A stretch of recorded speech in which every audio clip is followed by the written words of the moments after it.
Once upon a time, a beautiful Princess Pig woke up in a strange enchanted tower. "Where am I?" thought the princess, "and who am I today? Perhaps I'm Cinderella Pig," she wondered, and she looked at herself in the mirror.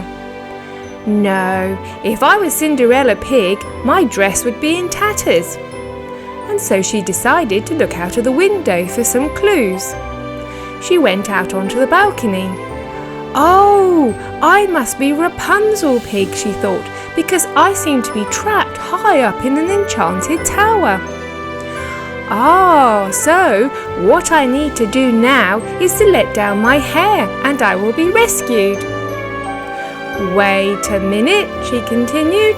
"I don't have any hair. Oh dear, now I'm in a bit of a pickle.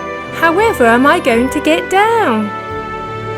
Just then, the princess heard the beating of wings and then a familiar voice. It was Prince George on his dragon. "Are you okay?" asked the prince.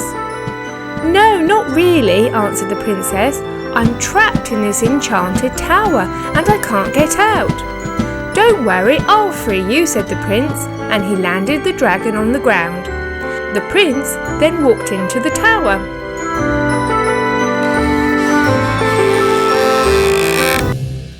"Hello," he said to the princess from the other balcony.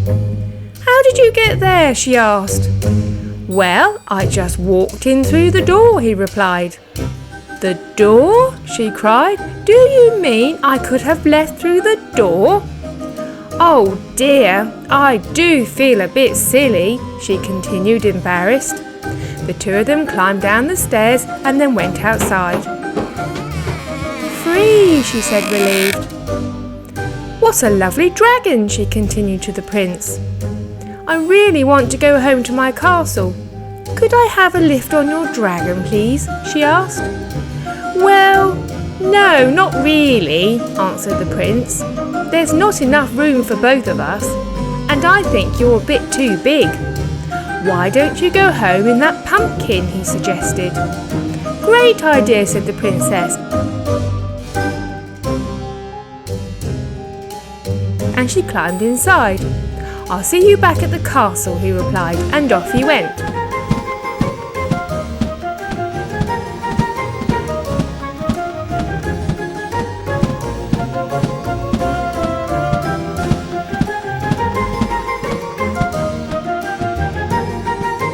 The pumpkin started moving, but there was obviously a problem because...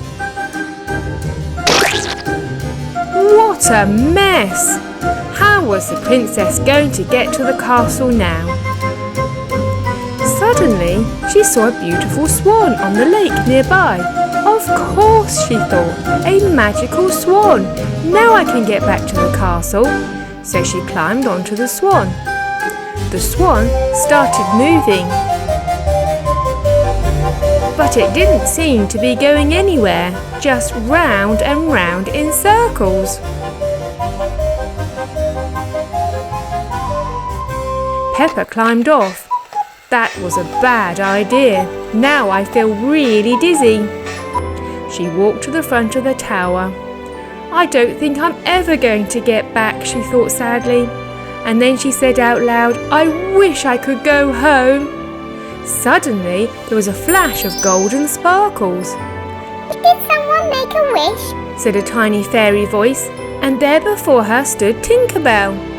"Yes, me," said the princess. "I really want to go home." "Then your wish is my command," answered Tinker Bell, and she waved her magic wand. In a flash, the princess found herself back at the castle with her mother and the prince.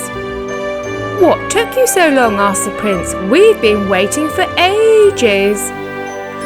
"Why don't you tell us all about it over a nice cup of tea?" continued the Queen Pig, and they all went inside. Thank you for watching our story. Here's another one you may have missed. It was a lovely sunny morning. Peppa Pig and her friend Hello Kitty decided they would like to play in the park on such a beautiful day. James arrived outside their door and both the girls climbed on board.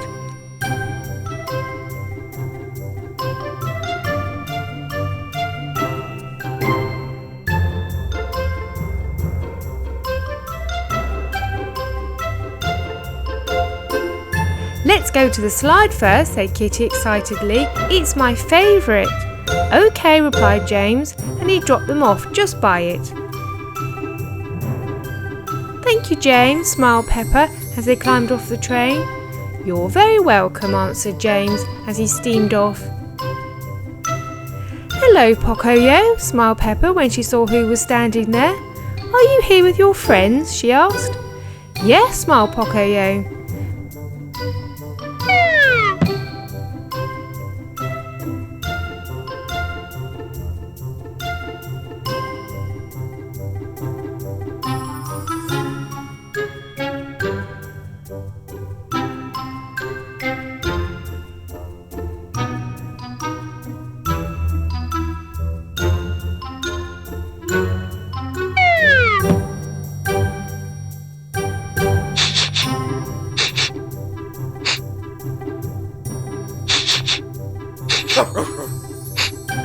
Lula, Pocoyo's pet dog, came over to see who had appeared in the park.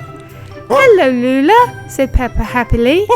You are such a good dog, and she went over to stroke Lula's head. Kitty, she smiled, you haven't met Lula before. She's very friendly, and she turned around to introduce her friend. But Kitty had vanished.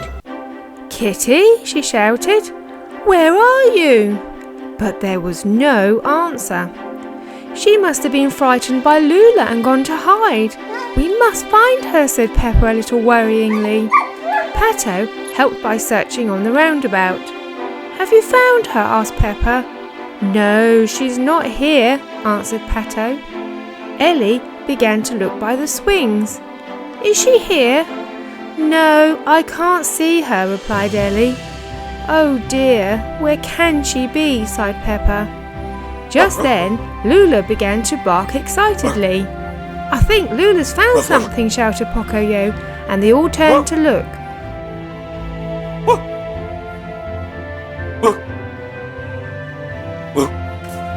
No, she's just found a bone, said Pato disappointingly. Pocoyo turned around to think. And his eyes caught a glimpse of something high up in the tree. Help! He could just hear a very quiet voice trying to shout. It's Kitty! He exclaimed, and everyone turned around to look. Oh, thank goodness, said Peppa, we found her. Let's help her to get down.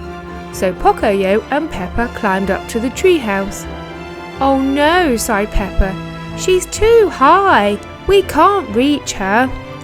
I'm so sorry, said Kitty. I was frightened of Lula and so I hid up here. But now I can't get down. Don't worry, shouted Ellie and Pato from down below. We'll fetch a ladder. And off they went to search for a ladder. It didn't take them long to find one and they soon returned. The ladder was pushed up the treehouse and Peppa positioned it by the tree. I'll go up, she said to Pocoyo, and she started to climb. Very soon, Kitty and Peppa were able to climb back down to safety. It's a good idea to be wary of dogs you don't know, especially if you're a cat, smiled Peppa to Kitty. The three of them climbed down. But you can come and meet Lula. She's very gentle. Kitty cautiously went over to Lula. You're right, she is gentle, smiled Kitty. And from that day on, the two of them became the best of friends. Thank you for watching our video. To see more, please click on any of these clips. And if you haven't already subscribed, go on, why not do so now? See you soon!